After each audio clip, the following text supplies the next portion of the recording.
اگر آپ کو سہنا آ گیا اور برداشت کرنا آ گیا، چونکہ جب آپ برداشت کرتے ہیں نا تو اندر میں ایک طاقت پیدا ہوتی ہے، وہ طاقت آپ کی روح کو پرواز دیتی ہے اور اگلوں کے لیے تسخیر کا کام دیتی ہے۔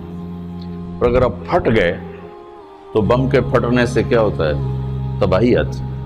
جب آپ پھٹیں گے یا میں پھٹوں گا تو معاشرے میں تباہی آ جائے گی۔ تو اس کے لیے آپ دو چیزوں کا اہتمام فرمائیں۔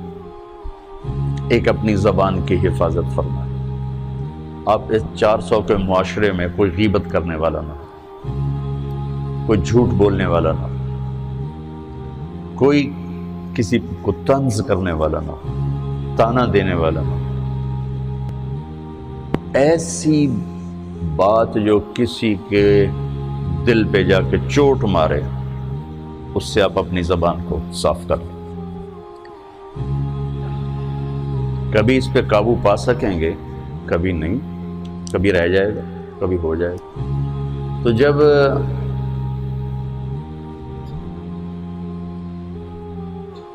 ہاتھ سے نکل جائے بات تو پھر اللہ نے ہمارے لیے توبہ کا دروازہ رکھا ہے۔ 2 نفل پڑھو، اللہ سے معافی مانگو، جس پر زیادتی اس سے جا کے معافی مانگو، اس سے آپ کی مزاج میں ٹھہراؤ آ جائے گا۔ تو میں آپ سب سے یہ گزارش کرتا ہوں کہ اس معاشرے میں آپ اپنی زبان پہ قابو پانا سیکھیں۔ برائے میرا بہت فائدہ ہوگا۔ ایک زندگی گزری ہے، شام قریب ہے، تو پوری زندگی کے تجارب نچوڑ بھی اس میں شامل ہیں، اور تجارب نچوڑ کو گولی مارو اور دیوار پہ ڈال دو۔ میرے نبی کا فرمان اس کے لیے کافی ہے کہ آپ نے فرمایا کہ 2 چیزوں کی ضمانت دے دو، میں جنت کی ضمانت دیتا ہوں۔ ایک تمہارے جو 2 جبڑوں کے درمیان ہے، ایک تمہاری 2 ٹانگوں کے درمیان ہے، اسے پاک کر لو، میں جنت کا ضامن بن جاتا ہوں۔ اور معاذ بن جبل سے فرمایا کہ تمہیں پورے دین کا نچوڑ بتاؤں؟ کہ جی کیا؟ تو آپ نے اس حدیث کو میں نے پتہ نہیں ہزاروں لاکھوں دفعہ بیان کر دیا ہے، اور ہر دفعہ بیان کیا ہے کہ اچھا یہ ایسے کر کے کیوں فرمایا؟ یہ پہلے کیا، پھر کہا کف ھذا، اور کہا کس کو ہے؟ جن کے بارے میں آتا ہے کہ اس امت کے علماء کا جھنڈا قیامت کے دن معاذ بن جبل کے ہاتھ میں ہوگا۔ اتنے بڑے آدمی۔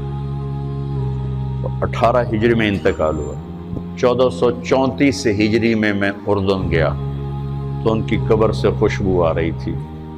1400 سال گزر گئے، ان کی قبر سے خوشبو کا آنا بند نہیں ہوا۔ اتنے بڑے آدمی کو کیسے سمجھایا؟ بچے کی طرح کہ معاذ اس زبان کے قابو۔ تو آپ سب کو، اپنے آپ کو بھی کہتے ہیں،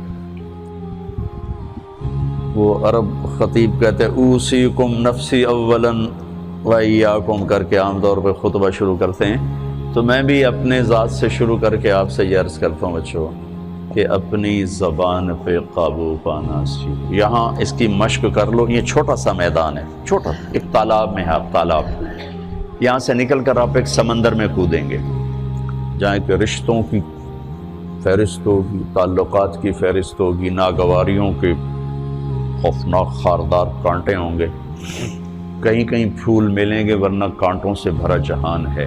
اگر آپ نے یہاں پریکٹس کر لی تو پھر آپ اس میدان میں جا کر انتہائی خوبصورت معاشرے کا فرد بن جائیں گے۔